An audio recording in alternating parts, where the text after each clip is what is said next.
So the problem with potting soils, if you'll call it a problem, is that it's kind of buyer beware, right? There's some really good potting soils out there, and then there's garbage. Sometimes you see these bags for a couple bucks at a big box store. They might be garbage.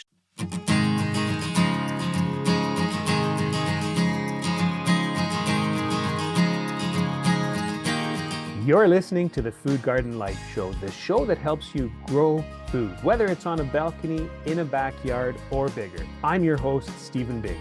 And I'm your host, Donna Balzer. Together, we talk with gardening experts, and we talk about what we've done in our years in the horticultural trade. We're trying to help you bend the rules and grow food in a way that suits you and your growing zone. Welcome to Season 7, Episode 3. Today, we will be talking about starting seeds. Well, look, Steve, the number one question I get, doesn't matter where I'm living, the number one question is, why are my seedlings so tall and scrawny? And honestly, it breaks down into one of several things. And we're going to answer all of that today, talking about seed starting. We're going to look at lighting. We're going to look at soil. We're going to look at containers. And most importantly, bottom heat. Excellent. I love that breakdown. So, let's dig right into that, Donna, and maybe you can lead the way. All right. Well, I think a lot of people think if you have a south-facing window, and I know you have successfully raised a few things on your south-facing window, they think that's enough. But if you put seedlings into a room with a south-facing window, it's often too hot. That's a really hot area in your house. And that isn't as good as having grow lights. So I do love to have a good set of grow lights. And there's a wide range available. A lot of things people can do. What are you doing right now with your grow lights? So I use grow lights. And I think something I'd like to mention is that, so there's a lot of great lighting technology out there now. I mean, the options we have today are amazing, so much more than we used to have. But I still have fluorescent lights because that's what I have. I'm on a limited budget and they work well. And I think that's really important for people to know, is that when we're starting our vegetable seeds indoors to transplant out into the garden later, we're not trying to grow a perfect crop indoors. We don't need perfect light to get that plant through flowering and all that. We're just trying to make a little transplant that you put in the garden. And in the garden, you should have good light. So I think that's key for people to remember, is you can buy a fancy schmancy light set and spend a whole bunch of money. You mean I did buy a fancy schmancy light set? And you did, right? But if all you have is fluorescent shop lights, you can make that work. That's the point I wanted to make.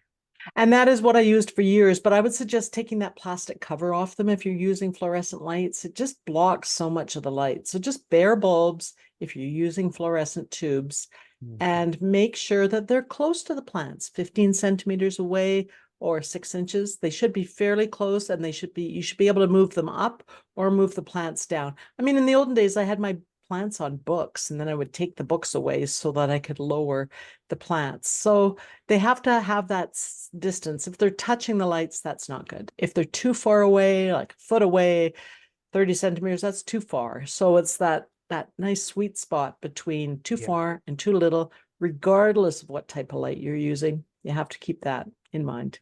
Okay, and maybe adding to that, I know some light sets have adjustable lights that people move as the plants get bigger. But if, like me, you don't have that fancy option, what you can do is I just prop up my seed trays on books or crates to get them close to the lights. And then as the plants get bigger, I start removing things from underneath. Steve, that's exactly what I just said. You're not listening to me. Hey, we could be married over here. Okay. All right, I do the same, but I have to say, now that I have the fancier system where it's very easy to control, I can actually have one end of the light higher than the other end. It's quite nice, so that if I've got a taller plant, hey, I've started growing my orchids and everything under grow lights now. It's just fantastic. So lights, that's a really important step. And think that through before you spend $500 on seeds and they all arrive and you're like, oh, gee, what now? So think it through. If you can only afford to grow one tray because you've only got one grow light, just limit what you order that needs to be started. Okay. And so jumping back to where you started us today with people getting in touch with you about these really lanky seedlings. If you don't have bright enough light, that's one of the things that will cause these really lanky seedlings. Yes. And of course, the other things are it's too hot in the room, or there's not enough air movement, or, these are the things that just kind of cause plants to grow tall and thin. They're usually reaching for light. Good. So the next thing I want to talk about is soil. Ah, okay. What do you think about soil, Steve? Well, soil's a really interesting one because, in the garden, we have more and more awareness these days of soil being this living thing. So people are trying to make soils that have lots of microbial activity. They're using lots of composts. Excellent, excellent, excellent. But in a seed starting environment, little seeds, germinating seeds, and little seedlings, they're delicate and they're very vulnerable to attack by diseases. And the problem with using your compost is that sometimes you can bring diseases into your seed starting area. So personally, I like to use something that is not as alive, something like a soilless potting mix. And you can get coir or peat-based mixes. That's what I like to use. How about you? I'm exactly the same. When people ask if they can use their outdoor soil, it's just no, not, never, ever. Like, don't do it.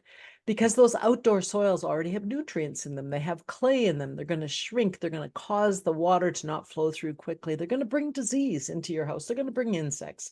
So Yeah. just leave the outside soil outside, even your best compost, because starting seeds is different from growing on seeds. You might use your homemade compost when you're growing seedlings, but when you're starting seeds, and that's what we're talking about today, is that critical time between that seed in its little shell and that seed starting to grow. And that needs a really clean environment. So if you're reusing containers, you're going to clean those containers. You go beyond just soap and water. I know that from talking to you. What do you do with your containers, Steve? Yeah, so my containers, because I'm reusing these containers year after year, is that I will actually sterilize them. And so I'm not a fan of sterility in the garden. A garden should not be sterile except for seed starting because there's this damping off disease. And when you get damping off disease attacking your seedlings, it can wipe out a whole tray in just a day or two. It can be quite devastating. And the thing with this damping off is if you're reusing your containers and you have a little bit of dried soil crusted on the container, that disease can survive until the next year when you start your seeds again. So what I do is I soak my containers, I scrub off any crusted on soil, and then I put them in a solution of 10 parts water with 1 part bleach. I pull them out of there and I let them air dry. And that has the effect of sterilizing those containers. So we've got our soil. We're not using outdoor soil. We're using potting mix. We're not using potting mix that has any fertilizers built in. Again, these seeds are very sensitive. We're using containers that are clean. And let's talk a little bit more about containers, actually. Well, What kind of containers are before we you? get to containers, I'm just thinking I have something more to offer with soil that I Oh, think okay. can be really helpful to people. So the problem with potting soils, if you'll call it a problem, is that it's kind of buyer beware, right? There's some really good potting soils out there, and then there's garbage. Sometimes you see these bags for a couple bucks at a big box store. They might be garbage. So it is buyer beware. And I find that if I buy the commercial size bags of potting soil, so they're 3.8 compressed cubic feet, they're those big bales, but you can still often find them available to homeowners. But the quality is consistent usually because a commercial greenhouse grower will be more discerning about the quality of potting soil, so they don't sell the garbage to them. So I find that if I buy those big bales, that there's a more consistent quality, but also it's far less expensive. So if you're able to use that much, I'd recommend buying the big commercial bales of soilless mix. I do that as well, actually. And I think we both like the soil that it kind of expands. So you fluff it up, you take it out of the bag, you don't put it directly into your containers, you fluff it up in a bucket with a bit of water, and then you put it in your containers, Mm. and it's nice and fast draining and no pre-built in fertilizers. And I think that's really key with soil. No Yes, built-in that's key. fertilizer. Okay, I have one other thought to throw in here, and I don't profess to be able to solve the questions about peat, but a lot of people are worried about peat in potting soils because with peat we're mining something carbon that's in long-term storage and then using it in our horticulture, and people are concerned about all of this peat releasing carbon into the environment. So I always tell people don't be wasteful with your potting soil, but then the natural question is, well, can I reuse my potting soil? And so, the thing is, back to this damping off disease, there's more chance of disease as you're reusing. So I have these textbooks that are older than me that I love to go to for ideas sometimes. And the one had this recommendation of heating your soil in the oven to sterilize it. Now, I know my wife, Shelley, would divorce me in a second if I started cooking soil in the oven. But I've had a couple students take my classes who talked about sterilizing the potting soil in the barbecue. So, that's one idea just for people to have on the radar. And then again, back to looking at some of these old texts to see, well, okay, so how did people do this before we relied so much on peat? And one of the books I was looking at talked about people making extensive use of leaf mold, which, for those who don't know the term, is just composted leaves. And when you compost leaves, well, you get this really nice crumbly material. Now, it doesn't last as long as peat, so it's not going to give you a potting soil that is as long lasting, but it is an option. So I just throw that out there to get people thinking about this. And I definitely only use clean, new potting mix when I'm starting seeds. As soon as they're moving up to the next size, we're into the homemade compost, we're into our own, Yeah, program there, including leaf mold. So I think that's a really great tip, Steve. I think that'll really help people. good. Coming up, we talk about choosing the right containers for seed starting and about using heat when starting seeds. That's coming up in just a moment.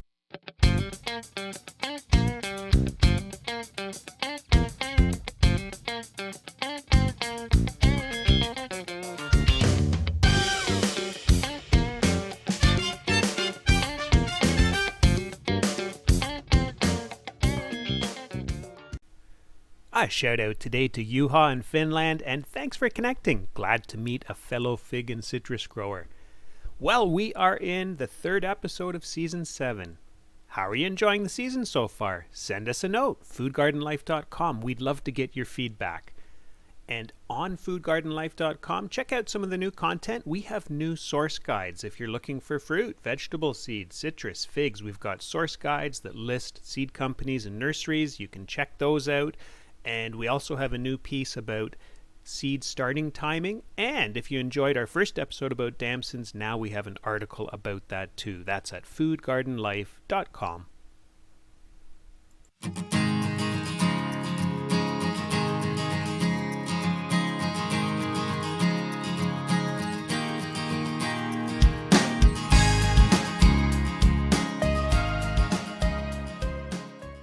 You're listening to the Food Garden Life Show, the show that brings together gardening, food, and the human story. Now, back to our chat about starting seeds indoors, what you need to succeed. Okay, what's next on the list? Containers. I am old school, I guess. I like the container. I used to work in a commercial greenhouse, so I like the containers that are standard fare in a greenhouse, and they're always the same size. There's different size inserts that go into them. I don't use those little peat growing modules that they sell because you can only put one seed in each, and then it takes up so much room right at the beginning. So I'm with you. I think those little peat pellets are gimmicky, and I do not recommend those. And so I worked in the horticultural supply industry for a while, so I know exactly what you mean about those standard trays. And so that is nice. And in fact, when my daughter Emma was raising tomato plants to have a big sale every year, she went out and bought the trays and the packs and everything because that's what people want when they're shopping. So I do have lots of that stuff kicking around here, but I am a big fan of scouring the recycling bin and using what's in there too. So, yogurt containers, margarine containers, those little square packs that mushrooms come in. Here it's a blue plastic. I don't know if it's the same where you are, but I always like to start my leeks and onion seeds in those, and I pack them in really densely because you can plant those leeks and onions quite densely. So I am a big fan of recycling too. But what about And all the depth, Steve? Like you get a different depth of soil with each planter. If yeah, it's true. container. I think I'm conquering my perfectionism as I get older. So at one time in my life, that would have really distressed me, but I can deal with that now. And if it's a deep container, I just don't fill it to the top with potting soil. Okay. Well, that's a good solution because people do have so much trouble with watering. I didn't even include that as one of our topics, but people have trouble with watering. They water too much. The plants are sitting in the water. Here we purchased this nice, fast draining soil, and then they maybe put it in a container that doesn't drain, or they water it too much, or they have too much soil. So too much soil holds too much water. So there's a Yeah. lot to be thought through here. Actually, so I'm glad you brought that up. When I'm recycling and reusing these things out of my recycle bin, I always punch holes in the bottom though, so that any excess water can drain out. So thank you for mentioning that because that's Yeah. key. Yeah, I think that's a really important point. So if you're going to modify how you grow, use things that maybe even are cut down in height so that they're all sort of the same height so that you don't have some things that stay wet longer and others that dry out. Because it is confusing and people, the big mistake people make is they overwater. Yeah. Okay, I have Mhm. one more thought on containers too, Donna. Uh, sometimes people like to use these peat pots, or I've seen pots made out of cow dung lately. I Yeah, forget what they were called, cow pots or cow yeah, pats, cow, cow cow pots, I pots. forget. Anyway, so there are these natural fiber containers out there, or sometimes people will make newspaper pots, or we've reused toilet paper rolls, snipped them in half and planted up into those. So it's an interesting idea because with these natural fiber pots, you can, in principle, plant straight into the ground. But there's a couple of caveats. So first of all, because they wick moisture out, they can dry out quickly. So you really need to watch the soil moisture to make sure that it doesn't get too dry for your seedlings. But then Mhm. the other thing is when you put them in the garden, and maybe this is a whole other episode, but when you transplant these little seedlings into the garden, if the lip of that peat pot or cow manure pot is above the soil level, it'll wick the water away from right around the roots of your plant and they can dry out, even if the rest of your soil is wet. So it doesn't mean don't use them, but you have to be aware of this. Right. And if you're going to be a big saver of toilet paper rolls, stick to one. I've done this before too, but stick to one crop. So maybe it's beans. And we will, as you said, talk about different plants later, but beans are such a big seed and they don't like the roots to be tangled up. And so they do each like their own little home, but be careful just to not let them dry out, like you said, especially when you put them out in the garden. I think Yeah, that's a really good point, Steve. good, good. All Okay. right. Well, my final topic that I had for today was bottom heat. So I'm not Mm, talking about creating a conservatory in your house and making it hot everywhere throughout your house, but putting that heat right where those seed roots are going to be. I've seen lettuce germinate in 24 hours when you've got bottom heat. What would you say about bottom heat, Steve? yes, yes, absolutely. And so, but even to back up a bit more, if people want the what I'd call the big picture is think of it this way. When you're germinating the seeds, you'd like a temperature that's a little bit above room temperature. So back to your bottom heat. But after your seedlings have emerged, then something that's a little bit cooler than room temperature is good so that you don't get those lanky seedlings. So that's sort of the big picture. Now back to bottom heat.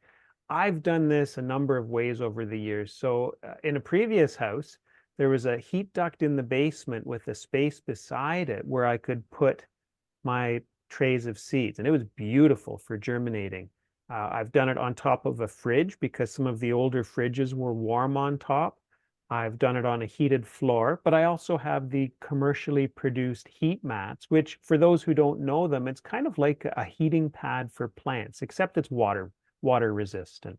Mhm. So big fan of that. It can really speed up your seed germination.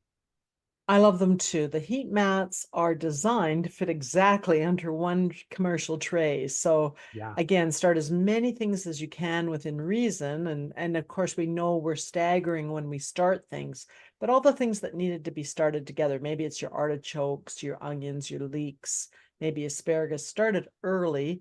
from seed on that one tray. Don't just have a bunch of other random stuff just because you have space. Just start what you need at each time period. The heated bottom can really bring up fast germination. So you've got your water. You don't have any nutrients yet because each seed has what it needs to germinate. And then you've got the heat, and the seeds just love it. You can just see them springing out of the soil. And then you possibly have a cover on it, like a plastic, either piece of plastic, just a sheet, or you buy the little covers. But as soon as they're up, I take those covers off because I don't want too much humidity right around the seeds because, like you said, you can get those damping off diseases. You can get other problems. You can get the plants reaching because the little cover is blocking some of the light. So as soon as they're up, take off the cover and also take off the heat and move it on to your next tray that you're starting next. So that's a pretty easy way to get seeds starting. I mean, just provide the plants with a nice space with maybe some lights, although they don't need lights to germinate, but lights are good. It reminds you that you're going to need them. Get some proper potting soil, put them into uniform containers, even if they're homemade containers, and then water well and sit back, put them on some heat. You should have sprouts up between a day and maybe a couple of weeks. I started this is going to sound strange. I started some coffee seeds. I got some coffee beans that were not roasted yet. And I started those seeds and I kept them moist for 4 months. Wow. I finally said, how long am I going to keep these moist? Honestly. And all of a sudden on that day in 4 months, boom, they all came up, and they all came up on the same day. So sometimes you need a lot of patience with plants, but I think we're mostly talking right now being January, getting those vegetables growing. And you may also be getting some early flowers started. People start their begonias super early, like in first, in January, February. So I think that these are the steps that you're going to need to know to get started with Excellent. seeds. Well, so last week we talked about some of the lingo around seeds. Today we've talked about setting up the right conditions for your seeds. And then in a future episode, we can talk a little bit more about planning when to plant all the different seeds and actually growing them. I think that's a great idea, Steve. So let's get together again. Good. That was fun. Thanks, Donna. Okay, bye-bye. Bye. We'd love it if you drop by to say hi online at foodgardenlife.com. We have articles about growing fruit, veg, using your homegrown produce, also about growing figs and lemons in cold climates. So say hi. Tell us the topics that would help you grow more of your own. And you'll also get to see the faces that go with these voices that you hear on the podcast. While you're at foodgardenlife.com, also grab our free newsletter. Subscribers get the subscriber-only cold climate fig guide and small space food gardening tip sheet. You're listening to the Food Garden Life Show. I'm Stephen Biggs. And I'm Donna Balzer. Thanks for tuning in.